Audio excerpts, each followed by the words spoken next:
26-27 सालमा र उनको विवाहमा हामीलाई निम्ता गरिएको थियो र त्यो निम्तामा दरबारको दक्षिणपट्टिको ढोकाको साइडमा हामीहरूले 3 दिन युवराज वीरेन्द्रको विवाहको भोज खाएका हौं र त्यो बेला भोज खाएर कोही नाचेका कोही हराएकाहरूको घटनाहरू पनि मेरो अगाडि एक प्रकारले अझ पनि नाचिरहेको छ। म दार्चुला जिल्लाको प्रमुख जिल्ला त्योभन्दा अगाडि 32-33 सालमा जाँचबुझ केन्द्रमा म विशेष अधिकृतको रूपमा काम गर्थेँ। राजा महेन्द्रले आफ्ना छोरा वीरेन्द्रको लागि राज्य सञ्चालनको निमित्त तालिम दिन जाँचबुझ केन्द्र स्थापना गरेका थिए। त्यसमा हामी बाहिरकाहरूलाई पनि विशेष अधिकृतमा लगिन्थ्यो र मैले त्यो बखतमा जाँचबुझ केन्द्रमा विशेष अधिकृत भएर काम गर्दा र उनको पश्चिमाञ्चल राजा वीरेन्द्रको पश्चिमाञ्चल भ्रमणको लागि अर्घाखाँची र कपिलवस्तु जिल्लाको विकास प्रतिवेदन तयार गर्ने मौका मैले पाएको थिएँ। अनुरोध गर्नुभयो प्रोफेसर खनालले। त्यो बेला मैले के भनेको थिएँ भने हामीसँग के कुरा गर्ने, नेताहरूलाई बोलाउनु पो पर्छ त, उहाँहरूबाट पो सुन्नु पर्यो भन्दा होइन तपाईहरूबाट पनि सुन्ने हो भनेपछि लौ त भनेर मैले यो आमन्त्रणलाई स्वीकार गरेको हुँ। र राजा वीरेन्द्रको बारेमा उहाँको जन्म 2002 साल पुष 14 गते भएको हो र उहाँको असामयिक मृत्यु 2058 साल जेठ 19 गते हुन पुग्यो र आज उनी हाम्रा बीचमा रहेका भए हामी आज यस किसिमबाट उनको बारेमा बोलिरहने थिएन होला। उनलाई भेट्न र उनको जन्मदिनको शुभकामना दिन सायद नारायणी दरबारतर्फ लाग्ने थियो होला। तर यो समय हो, समय सबभन्दा बलवान हुँदो रहेछ र त्यो समयले नै आज हामी यहाँ उनलाई सम्झन आइपुगेका छौँ। त्यसकारणले म सर्वप्रथम राजा वीरेन्द्रमाथि श्रद्धा चढाउन चाहन्छु, श्रद्धा व्यक्त गर्न चाहन्छु र उनलाई हार्दिक श्रद्धाञ्जली व्यक्त गर्न चाहन्छु। म के बोलौँ भन्ने सिलसिलामा यसो सोच्दै थिएँ। म 2-3टा परिवेशलाई राख्न चाहन्छु राजा वीरेन्द्रसँगको, त्यसपछि मैले उनका केही विषयहरूमा प्रस्तुत गर्ने थियो। सायद उनी अन्य राणा र शाहका परिवारका छोरा भइदिए भए मैसँग उनी समकालीनै हुन्, मैसँग अन्य राणा र शाहका छोराहरू जस्तै जुद्धोदयमा पढ्थे होलान् र एउटा यो परिवेश छ। दोस्रो, राजा महेन्द्रको शुभराज्याभिषेक थियो। म केटाकेटी थिएँ।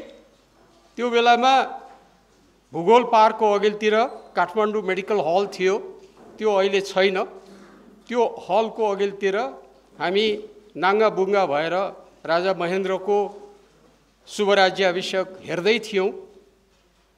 त्यो पेटीमा उभिएर, त्यो बेला सायद युवराज वीरेन्द्र सानै थिए र हामी जनताका छोरा, उनी राजाका छोरा, उनीसँग हाम्रो देखादेख मात्रै पनि टाढैबाट भएको। तर उनलाई मैले 3-4 चोटि भेटेको छु र त्यसको आधारमा उनको समयमा मैले काम गरेको छु।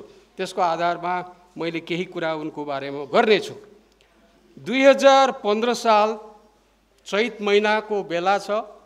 जुद्धोदयको म 9 कक्षाको विद्यार्थी थिएँ। युवराज वीरेन्द्र दार्जिलिङमा पढ्दै थिए। उनलाई हाम्रो स्कुल, त्यो बेला जुद्धोदय पब्लिक स्कुलमा त्यस बखतका सबैलाई आमन्त्रित गरिन्थ्यो। त्योभन्दा पछि जस्तो लाग्छ मलाई राजा महेन्द्र आएका हुन् र युवराज वीरेन्द्र आएको बेलामा पहिलोचोटि सायद उनी 7-8 कक्षामा पढ्थे, म 9 कक्षामा पढ्थेँ जुद्धोदय पब्लिक हाई स्कुलमा। र त्यो बेला उनले बोलेका कुरा मेरो कानमा अहिले पनि सम्झिरहेछ।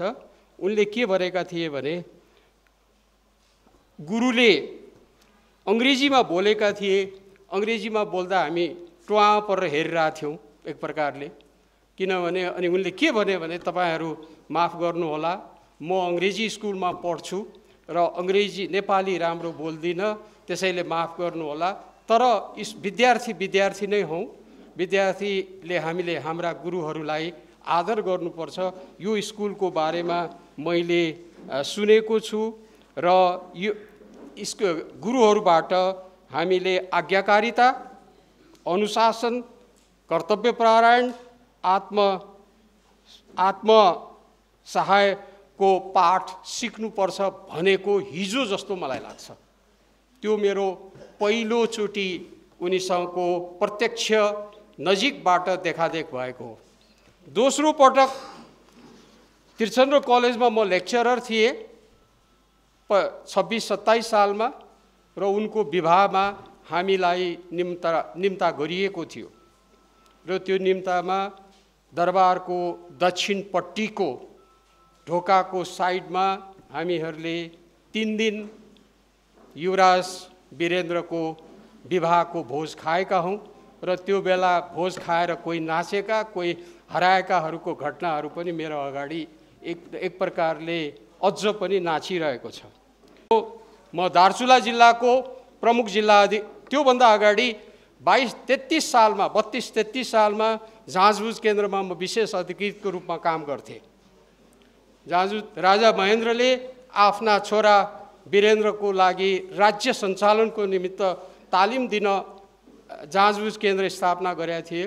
त्यसमा हामी बाहिरकाहरूलाई पनि विशेष अधिकृतमा लगिन्थ्यो र मैले त्यो बखतमा जाँचबुझ केन्द्रमा विशेष अधिकृत भएर काम गर्दा र उनको पश्चिमाञ्चल राजा वीरेन्द्रको पश्चिमाञ्चल भ्रमणको लागि अर्घाखाँची र कपिलवस्तु जिल्लाको विकास प्रतिवेदन तयार गर्ने मौका मैले पाएथेँ। पछि मलाई बस भन्दा पनि म त्यहाँको वातावरण चित्त बुझेन, म छोडेर हिँडेँ र 33 साल त्यसपछि मैले राजा वीरेन्द्रलाई 37 सालमा दार्चुला जिल्लाको प्रमुख जिल्ला अधिकारीको रूपमा उनलाई स्वागत गर्ने मैले भूकम्प गएको थियो। भूकम्पको निरीक्षणको क्रममा तत्कालीन प्रमुख जिल्ला अधिकारीको रूपमा मैले राजा वीरेन्द्र र रानी ऐश्वर्यको सवारी चलाउँदाखेरि त्यहाँ भेट हुँदा मलाई त्यो बेलाको परिवेश त्यस्तै थियो र अलिकति लेखपढ गर्ने अथवा अलिकति राजनीतिमा त हामीले त्यो बेला के चाख राख्थ्यौँ होला र तैपनि त्यो किसिमको प्रमुख प्रशासकहरूमाथि तत्कालीन अवस्थाका पञ्चहरू अलिकति बक्र हुन्थे र त्यो बेला राजा वीरेन्द्रले मलाई राम्रैसँग काम गरे रहेछौ बस्दै गर्नु भनेपछि त्यो बेला अलिकति हत्साहित म चाहिँ नि हौसलायुक्त भएको थिएँ। त्यो मेरो अर्को घटना छ र पछि म जलस्रोत मन्त्रालयको सचिव हुँदा राजा वीरेन्द्रसँग फेरि अर्कोचोटि भेट हुने मौका भयो, तर उनले मलाई सायद दार्चुला जिल्लाको प्रमुख जिल्ला अधिकारीकै रूपमा सम्झिए जस्तो लाग्छ। अन्त्यमा मलाई अहिले पनि बडा दुःख लाग्छ कि भाग्यले वा समयले र मौकाले राजा वीरेन्द्रको गुरु र मेरो गुरु एउटै हुन पुगेछन्।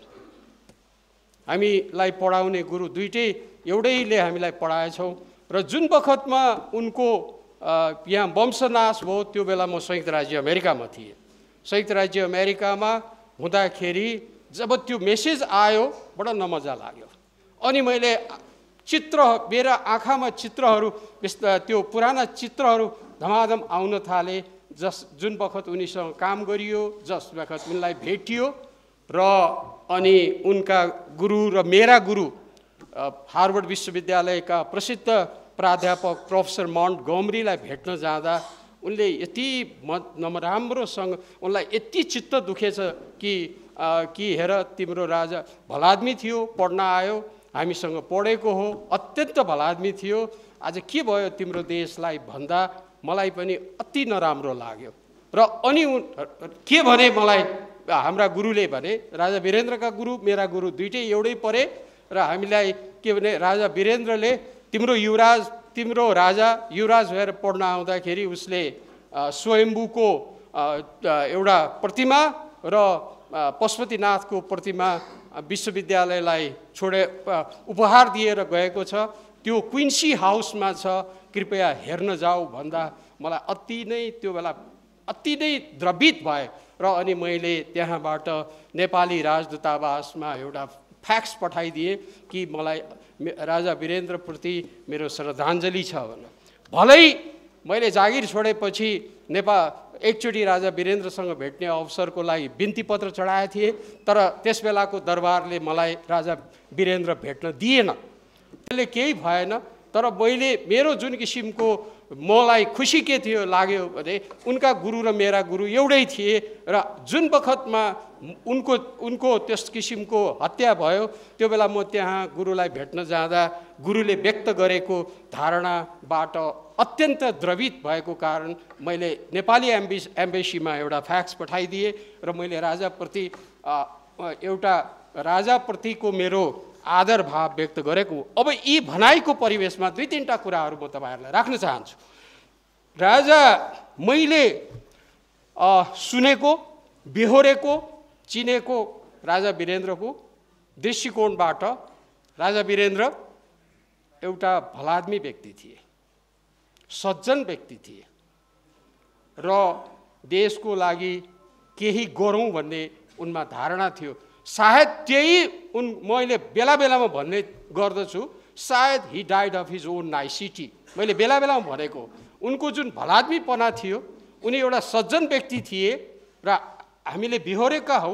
एउटा प्रशासक कर्मचारीको रूपमा बिहोरियो र उनका गुरुले मेरा पनि गुरु भएको र उनका गुरु र हाम्रा गुरुले उनको बारेमा जे भने त्यसबाट उनी एउटा सज्जन भलाद्मी र केही गरौँ भन्ने खालका व्यक्ति थिए। सायद त्यही उनको भलाद्मीपनाले उनलाई लग्यो संसारबाट। तर त्यो समयको खेल हो, let him rest in peace. त एउटा मलाई लाग्छ उनी अत्यन्त सज्जन व्यक्तिको रूपमा नेपालले चिन्नुपर्ने हुन्छ। अब जहाँसम्म अर्को केही कुराहरू छ राजा वीरेन्द्रलाई यो देशले सम्झनु पर्ने कुरा, अलिकति राजनैतिक दृष्टिकोणबाट राखौँ। विद्यार्थी जीवनमा यहाँ विपिनजी हुनुहुन्छ। विद्यार्थी जीवनमा हामी विद्यार्थी आन्दोलनमा सँगसँगै लागेका हौँ र त्यो बखतमा अब म कर्मचारी हुन भएँ होला, उहाँहरू राजनीतिमा जानुभयो होला, तर विद्यार्थी जीवनमा हामीले पञ्चायतको जुन दृष्टिकोण देखेका थियौँ र पछि गएर जागिरे भइयो, त्यो बेलामा जनमत सङ्ग्रह गराउने जुन किसिमको राजाले काम गरे वीरेन्द्रले, त्यसलाई पनि नेपालीहरूले सम्झनुपर्छ कि जनतालाई के चाहन्छ। तर त्यस बखतमा उनको सदिच्छामाथि, राजा वीरेन्द्रको सदिच्छाप्रति मलाई केही पनि शङ्का छैन। तर त्यो जनमत सङ्ग्रहलाई सिंहदरबारले, त्यो बेला त म कर्मचारी थिएँ, बोल्नु मिल्दैन थियो, बुझ्थे तर बोल्नु मिल्दैन थियो र जुन किसिमबाट त्यो जनमत सङ्ग्रहलाई चलाइयो, त्यस किसिमबाट नचलाएको भए सायद आज यो देशको स्थिति यस किसिमको दुर्भाग्यपूर्ण हुन्थ्यो भन्ने मलाई लाग्दैन। त्यहाँ सायद राजा वीरेन्द्रको भलाद्मीपनालाई र राजा वीरेन्द्रको सज्जनपनालाई नै सिंहदरबारले दुरुपयोग गर्यो कि भन्ने लाग्छ। तर त्यो बेला म एउटा कर्मचारी थिएँ, मलाई अब त्यो जुन किसिमको सिंहदरबारले हामीलाई काम गर भन्यो, त्यो कुरा त भर्खरै एउटा किताब मैले निकालेको छु, त्यसमा पनि सिंहदरबारको त्यो बेलाको के रूप थियो भन्ने कुरा स्पष्ट मैले राखिदिएको छु। यो एउटा उनको मलाई लाग्छ त्यो बेलामा जुन स्थिति होस् त उनले जनमत सङ्ग्रहको लागि जे गरे त्यो एउटा जनतामाथि उनको विश्वास र जनतालाई विश्वासमा लिने उनको प्रयास थियो भन्ने जस्तो मलाई लाग्छ। अर्को कुरा, राजा वीरेन्द्रको हामीले अलिकति सम्झनु पर्ने कुरा के हो भने, पढेर आएका मानिसहरू हुन त उनी त्यसबाट अलिकति उनलाई आलोचना पनि हुने गर्थ्यो। त्यो बेला हामी जुनियर भए पनि सुन्न त सुन्थ्यौँ, त्यो बेला अहिले जस्तो होइन, उनीमाथि आलोचना हुन्थ्यो। तर राजा वीरेन्द्रले के गर्थे भने पढेर आएका मानिसहरूलाई प्रयोग गर्ने खुब प्रयास गरेका हुन्। देशको हितको लागि यिनीहरूबाट केही लिनुपर्छ भन्ने दृष्टिकोणबाट त्यही क्रममा परेका हुन् डाक्टर हर्क गुरुङ, त्यहीमा परेका हुन् डाक्टर मोहनमान सैजू, त्यसैमा परेका हुन् डाक्टर रत्न राणा आदि आदि आदि। र पुराना मध्येमा डक्टर यो बद्रीप्रसाद श्रेष्ठ आदि यिनीहरू पढेका हुन्। तर यी मध्येमा पनि डाक्टर हर्क गुरुङको साथ लिएर र हर्क गुरुङले उठाएका कुरालाई उनले अघि बढाएर मुलुकलाई 4 विकास क्षेत्रमा र पछि 5औं विकास क्षेत्रमा, त्यो सुदूरपश्चिम अत्यन्त गरिब भएको नाताले त्यसलाई पछि 5औं विकास क्षेत्रको रूपमा 37-38 सालमा 5औं गरिएको हो। र यो विकास क्षेत्रको अवधारणा र नर्थ, उत्तर र साउथको जोड्ने जुन अवधारणा ल्यायो, त्यो ल्याएको त राजा महेन्द्रकै टाइममा हो, 2018 सालमै हो। तर उनले त्यो क्षेत्रीय विकासको दृष्टिकोणबाट डाक्टर हर्क गुरुङको जुन अवधारणा थियो त्यसलाई चाहिँ व्यावहारिक रूपमा उतार्ने काममा गरे।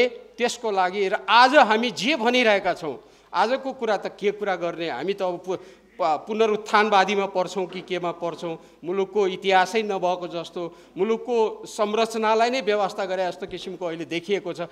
तर मुलुकको बनावट, हाम्रो मुलुकको बनावटको दृष्टिकोणले उत्तर र दक्षिणलाई जोड्ने दृष्टिकोणबाट जुन किसिमको यो अवधारणा ल्याइएको थियो, त्यसमा कर्णाली अञ्चल बाहेक अरू जुन किसिम 5वटा क्षेत्रको जुन अवधारणा थियो, त्यो डाक्टर हर्क गुरुङकोलाई र नयाँ पुस्तालाई साथ दिएर प्रोत्साहित गरेर राजा वीरेन्द्रले ल्याएको हो। त्यसको लागि पनि हामीले उनलाई सम्झनुपर्छ जस्तो लाग्छ।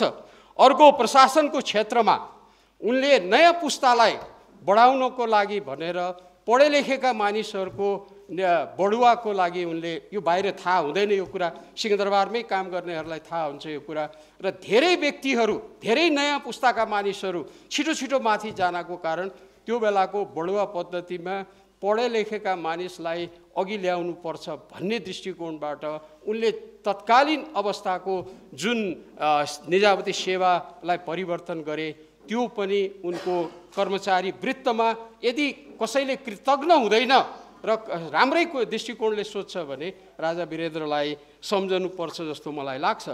अब हुन त मेरो क्षेत्र भन्दा पनि दीपकजीको क्षेत्र पर्छ, दीपकजीले मेरो क्षेत्रमा प्रवेश गर्यो होला भन्ने हुन्छ। तैपनि म दुईटा अर्को कुरालाई, उनको व्यक्तित्वलाई लिएर उनका केही कुराहरू राखेर बिदा हुन चाहन्छु। एउटा, यो मुलुकको विकासको लागि प्राकृतिक स्रोत मध्ये जलस्रोतको उपयोग हुनुपर्छ। त्यो जलस्रोतको उपयोगको लागि हामीसँग भएको जलस्रोतलाई क्षेत्रीय क्षेत्रीय दृष्टिकोणबाट नै यसको सोच हुनुपर्छ भनेर 1977 मा काठमाडौँमा भएको कोलम्बो प्लानको बैठकमा राजा वीरेन्द्रले पहिलोचोटि प्रस्ताव गरिएको हो। त्यसपछि 1985 मा ढाकामा भएको सार्क सम्मेलनको पहिलो सार्क सम्मेलनमा भाषण प्रवचन उहाँले उहाँको त्यो स्पिच, माफ गर्नलाई नेपाली मैले त्यति स्पष्ट राखिनँ स्पिचको, त्यो स्पिच दिने बेलामा पनि राजा वीरेन्द्रले यो हामीसँग भएको अमूल्य स्रोतको प्रयोगको लागि हामीले गङ्गा क्षेत्रका राष्ट्रहरूको बिचमा समझदारी हुनुपर्छ, मिलेर जानुपर्छ भन्ने प्रस्ताव गरेको हो। त्यसमा बङ्गलादेशले हामीलाई समर्थन गरे हो, तर हाम्रा दक्षिणी छिमेकी राष्ट्रले, यो साना देशहरूले हामीमाथि ग्याङअप गर्यो भन्ने दृष्टिकोणबाट त्यो कुरालाई त्यो बेला एक प्रकारले नेपाल र बङ्गलादेशले भारतको विरुद्ध उचालिन खोज्यो भन्ने किसिमको दृष्टिकोण राखे र त्यो सामग्रीहरूमा पाइन्छ। मैले भनेको होइन, यो प्रकाशित सामग्रीहरूमा छन् यी कुराहरू। हामी दिल्लीमा बैठकमा भाग लिन जाँदाखेरि पनि भारतीय मित्रहरूले भनेको, हाम्रै कानमा अगाडि भनेको, यो कानमै हामीसँग यो कानमा अहिले पनि यो कानले कानमा झङ्कार आइ नै रहेछ भने, तर त्यो कुरा आजसम्म कैयौँ 20औं वर्ष, अब राजा वीरेन्द्र गएको नि यति भयो, तर यो विषयमा भारतीयहरूले अहिले केही दिन अगाडि दीपकजी र म नयाँ दिल्लीमा थियौँ, अहिले भारतीयहरू सायद हामीले गङ्गाको क्षेत्रको विकासको लागि भएको पानीको उपयोगको दृष्टिकोणबाट हामीले समझदारी एक प्रकारको मिलेर काम गर्नुपर्छ भन्ने धारणा आउनु खोजेको हो कि हो जस्तो लाग्छ। दीपकजीले भन्नुहोला यो विषयमा। र अर्को एउटा अन्त्यमा म राख्न चाहन्छु, मैले भन्ने गरेको र धेरैले मसँग विमति जाहेर गर्छन्, प्राज्ञिक रूपमा विमति जाहेर गर्ने सबैलाई अधिकार हुन्छ। नेपालको भूभौगोलिक बनोट अनुसार नेपालले यो भूभौगोलिक बनोटलाई उपयोग पनि गर्न सक्छ। यो हाम्रो लागि यो वरदान पनि हो, अभिशाप पनि हो। त्यस दृष्टिकोणबाट राजा वीरेन्द्रले यही नै मलाई लाग्छ सोचेर शान्ति क्षेत्रको प्रस्ताव ल्याएको हो। तर त्यो शान्ति क्षेत्रको प्रस्ताव राम्रो प्रस्ताव थियो, तर त्यो समय उपयुक्त समयमा आयो कि आएन भन्ने कुरा नै महत्त्वपूर्ण हो। यो विषयमा हामी छलफल गर्छौँ। तर धेरैको मलाई पनि लाग्छ त्यो उपयुक्त प्रस्ताव थियो, तर त्यो समय र जुन परिवेशमा आयो त्यो बेला त्यति ठिक थिएन कि त्यसै कारणले मलाई लाग्छ भारतले त्यसलाई अस्वीकार गरिदिने बित्तिकै त्यो फेल भयो। तर त्यो एउटा राम्रो प्रस्ताव थियो, त्यसलाई हामीले स्ट्र्याटेजिकली चल्न सक्नु पर्थ्यो जस्तो मलाई लाग्छ। अन्त्यमा राजा वीरेन्द्र, तिमी राजा थियौ, तिमीलाई नयाँ दिल्लीबाट सत्तामा बसिरहन चाहन्छौ भने हामीले भनेका कुरा मान भनेर सम्झौता लिएर भारतका विदेश सचिव नेपाल आएका हुन्। तर उनले के भने म नेपाली जनतासँग मिलेर बस्छु, म तिमीसँग तिमीले तोकेको शर्त अनुसार म राज्य गर्न चाहन्न भनेर गए। त्यसैपछि उनी आज नेपालीहरूको लागि एक प्रकारले प्रिय राजा छन् र उनले चाहेको भए त्यो भारतले पठाएको जुन दस्तावेज थियो त्यो दस्तावेजलाई स्वीकारेको भए सायद उनको शासन पनि जाने थिएन होला। तर उनले त्यो गर्न चाहेनन्। उनले नेपाली जनतासँग मिलेर र आफ्नै जनतालाई सर्वोपरि ठान्ने काम गरे र 46-47 सालपछि एक प्रकारले संवैधानिक राजा भएर बसे। त्यो उनको ठुलो एक प्रकारले नेपाली प्रतिको ठुलो उनको we should appreciate him. Thank you, धन्यवाद।